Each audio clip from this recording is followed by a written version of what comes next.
Friends, आज हम पढ़ेंगे एट स्टैंडर्ड का कंपैरिजन ऑफ रैशनल नंबर। कल जो आपको सर ने पढ़ाया उसके आगे का पॉइंट आज हम देखेंगे। कल हमने रैशनल नंबर क्या होता है, पॉजिटिव नेगेटिव नंबर्स लाइन पे कैसे दिखाए जाते हैं, रैशनल नंबर कैसे लिखाए, ये सब पढ़ा। अगर आज हम देखेंगे उसमें कंपैरिजन कैसे किया जाता है, कौन सा नंबर बड़ा है, कौन सा नंबर छोटा है, ये आज हम देखेंगे। तो अभी देखो ये नंबर लाइन है, यहाँ पे 0 या इस राइट साइड में सब पॉजिटिव नंबर, लेफ्ट साइड में सब निगेटिव नंबर। अभी 0 के राइट साइड में जो सभी पता है हमें कि 1 से 2 की वैल्यू बड़ी रहती है, ये सभी यहाँ पे ग्रेटर उसकी वैल्यू क्या रहती है, ग्रेटर बढ़ती जाती है, ठीक है। लेकिन निगेटिव की ये वैल्यू डिक्रीज होती जाती है, यानी कि -1 ये -2 से इसकी वैल्यू बड़ी रहती है, ठीक है। अभी हम उसका कंपैरिजन देखेंगे। अगर हमने पॉजिटिव नंबर का देखा 2 और 3 का, तो हमें पता है कि 3 की वैल्यू 2 से बड़ी है। 2 को बड़ा बोलेंगे क्या हम? नहीं, 2 छोटा है और 3 की वैल्यू ज़्यादा है। तो उसके फार्मूले में कैसे लिखेंगे? ए 2a b यानी 3 b is greater than a, okay. लेकिन उसे अभी निगेटिव नंबर पे देखेंगे तो नंबर लाइन पे देखो -2 is greater than -3 and -2 is greater than -3, इसी का मतलब -a is greater than -b। अभी होगा ये सिंपल नंबर के, लेकिन हमें रैशनल नंबर को कंपैरिजन करना है। उसका example 5 divided by 4 and 2 divided by 3। अभी इसके डिनोमिनेटर अलग अलग है, हमने 5th स्टैंडर्ड में ही देखे थे। अगर डिनोमिनेटर सेम रहा तो हम उसको कंपेयर कर सकते हैं, ओके। लेकिन अभी हमने यहाँ पे डिनोमिनेटर अलग अलग है। 5th स्टैंडर्ड में आपको हो चुका है कि उसके डिनोमिनेटर सेम कैसे किया जाता है। दोनों को किसी न्यूमरेटर एंड डिनोमिनेटर दोनों को किसी एक नंबर से मल्टीप्लाई करके उसका दोनों के डिनोमिनेटर सेम करते हैं हम, ओके।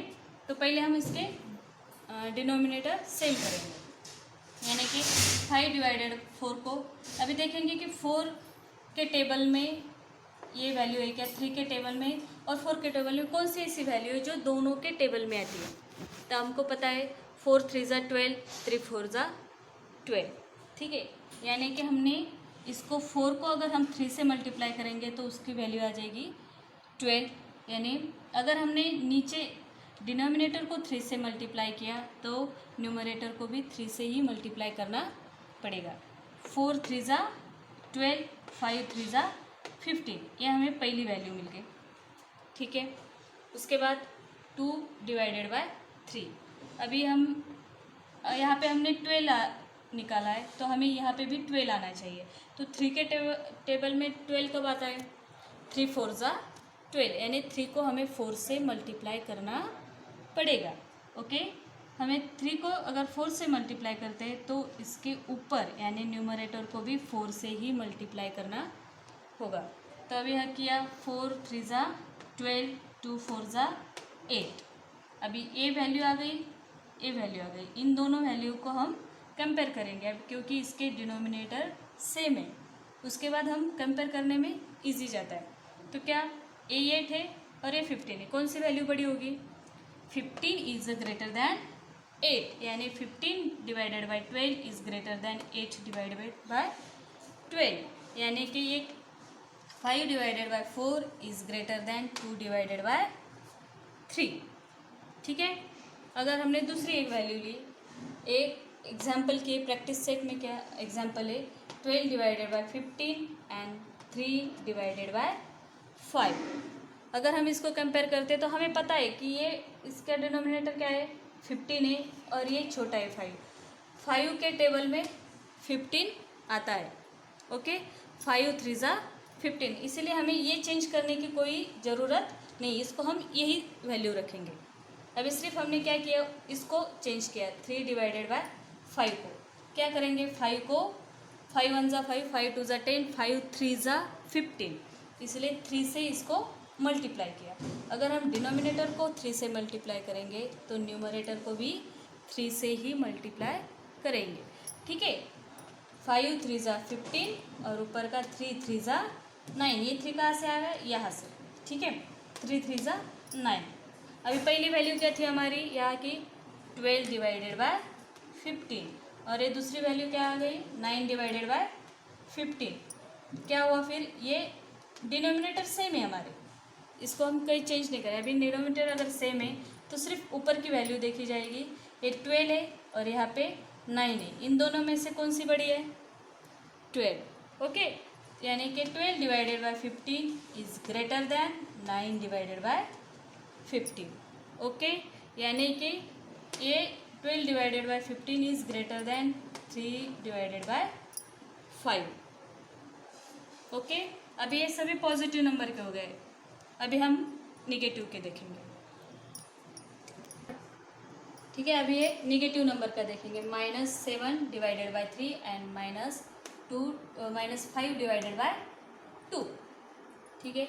अभी यहाँ पे भी, यहाँ डिनोमिनेटर 3 है और डिनोमिनेटर 2 है, तो हमें ऐसा देखना पड़ेगा कि इन दोनों के टेबल में कौन से ऐसा नंबर है जो दोनों के टेबल में आता है, कौन सा है, 3 2 ज़ा 6, 2 3 ज़ा 6, ओके। तो यानी 3 को हमें 6 बनाने के लिए 2 से मल्टीप्लाई करना पड़ेगा, 3 इंटू 2, डिनोमिनेटर को 2 से डिवाइड किया, मल्टीप्लाई किया, तो न्यूमरेटर को भी 2 से ही मल्टीप्लाई करना पड़ेगा। यानी 3 2 ज़ा 6, यहाँ पे -7 है, -7 इंटू 2, हमें पिछली साल ही देखा उनका मल्टीप्लिकेशन रूल में क्या आता है, -14, 7 2 ज़ा 14, ए माइनस साइन कर दिया, ओके। फिर उसके बाद आता है -5 डिवाइडेड बाय 2। अभी 2 को 6 बनाने के लिए 3 से मल्टीप्लाई करना पड़ेगा, यानी 2 3 ज़ा 6 और -5 इंटू 3, 5 3 ज़ा 15, -15।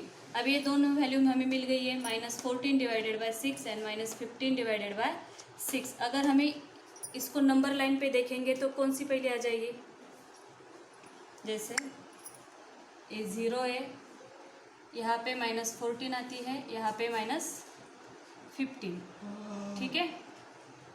तो कौन सी बड़ी है यहाँ पे, -14, ये लिखा हमने, -14 divided by 6 is greater then -15 divided by 6, यानी कि -7 divided by 3 is greater then -5 divided by 2, okay.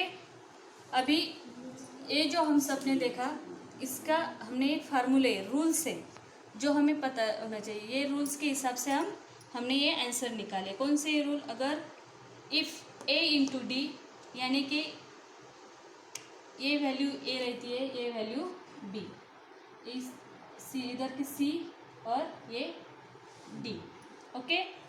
अगर a इंटू डी रहता है, a इंटू डी इज और greater than less than b into C, अगर b into C greater than a into D रहता है तो वो इस तरह होगा, ओके। अगर a into B is equal to b into C रहता है, यानी कि a divided by equal to c divided by d होता है, okay. If a into D is greater than b into C, then a divided by b is greater than c divided by d।